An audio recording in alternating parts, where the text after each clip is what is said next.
Lydia et Enza ont à peine 30 ans. Salariés tous les deux, ils ne disposent que de quelques heures par jour pour entretenir la flamme de leur couple. Alors, ils ont leur petite recette. Je sais que nous, on aime bien un petit peu délirer sur tout ce qui est petit objet érotique ou petit jeu, et on essaye de mettre ça dans le quotidien, ce qui fait que ça pimente forcément un petit peu nos journées, nos soirées, nos matinées. Et même lorsqu'Enza met la table et que Lydia est derrière les fourneaux, l'univers coquin du couple n'est pas loin. Voici ce qu'on nous a offert un peu comme définition de nous-mêmes, donc poivrière et salière à utiliser à la maison. Assez sympa, donc je vous laisserai deviner qui est qui, bien sûr.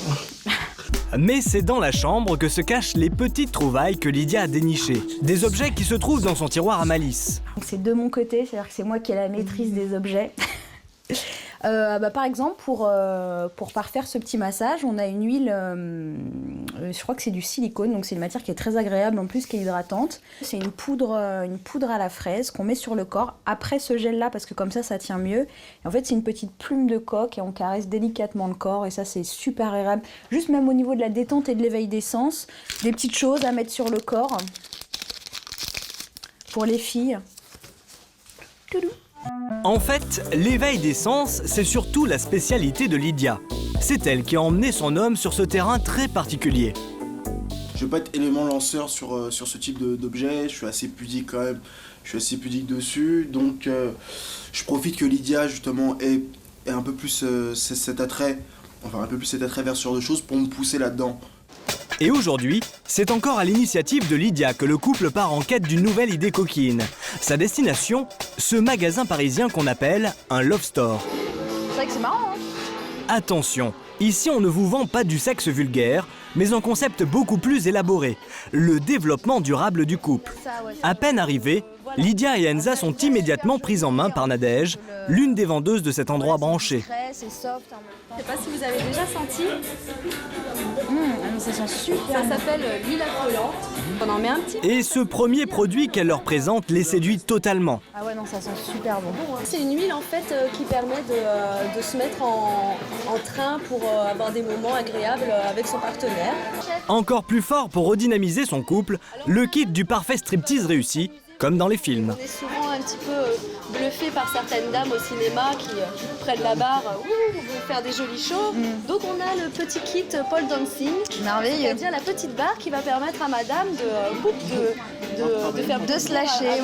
Dans ce temple de l'amour ludique, Lydia et Enza s'essayent maintenant à un jeu qu'ils ne connaissent pas. Vous connaissez les petits jeux à gratter ? Ah non. Alors écoutez, je vais vous faire essayer et chacun... En plus, on est fan de gratte-gratte. Super. Le jeu de grattage, c'est simple, 3 cases à gratter et l'on découvre un défi coquin à exécuter dans l'intimité. Moi, je dois t'embrasser dans un hôtel, chérie. Comme ça. Oh là là, la vénard. Tous ces objets prétextes aux jeux amoureux n'ont qu'un seul but, entretenir le désir du couple tout en s'amusant. Lydia et Enza, eux, repartent avec plein d'idées coquines qu'ils vont maintenant mettre en pratique. Et visiblement, la soirée s'annonce torride. On va pratiquer tout ça ce soir. Mais il n'y a pas que les jeunes qui se creusent la tête pour entretenir la flamme de leur couple. T'as vu comme l'argile, elle est toute trouble. Ça a dû bouger. À presque 60 ans, Joël, chef d'entreprise, et François, sociologue, ont eux aussi leur secret pour éviter de tomber dans la routine. Et cette recette miracle, c'est le raffinement. Les bougies, voilà, pas de problème. Et encore cette bougie-là. Et puis voilà, je sais plus qu'elle allait me passer une belle robe. Dès que la table est dressée, Joël passe curieusement à la salle de bain. Car pour elle, le choix de sa tenue est essentiel pour séduire son homme. La femme est séduction par nature. Et j'aime bien retrouver cet état-là. Et en me faisant belle, en mettant une belle robe, un collier, me pomponnant un peu, je me retrouve dans cet état. Je recontacte cette partie-là de moi. Et c'est important. Parce que mon compagnon va le sentir. Voilà, mon chéri. Ah, ma chérie, super. Et ça marche. François est complètement sous le charme. Pour le couple, c'est le moment de passer aux choses sérieuses. La parade amoureuse en plein salon. Un exercice qu'il pratique presque tous les jours. Je te séduis, je te charme. Moi, je trouve que la danse, c'est très sensuel. Ça fait monter les énergies, ça prépare bien à une relation intime de couple. Mais le vrai secret de ce couple étonnant, c'est ça. La danse de la baguette. Regardez bien, vous ne verrez pas ça chez tout le monde. et on les met au niveau des index. Et le couple se regarde, les yeux dans les yeux, c'est ça qui est le plus important. Et on ne se perd pas des yeux. En général, on ne parle pas et on va mettre de la musique.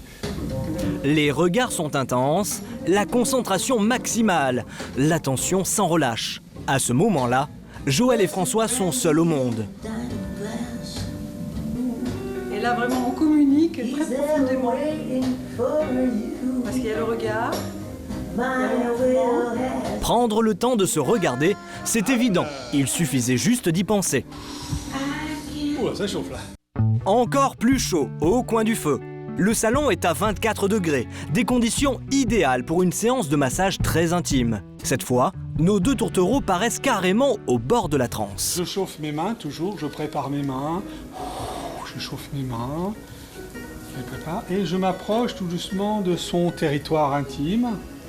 Toujours un peu comme demandant l'autorisation d'atterrir, comme un avion demande l'autorisation d'atterrir, et je pose mes mains.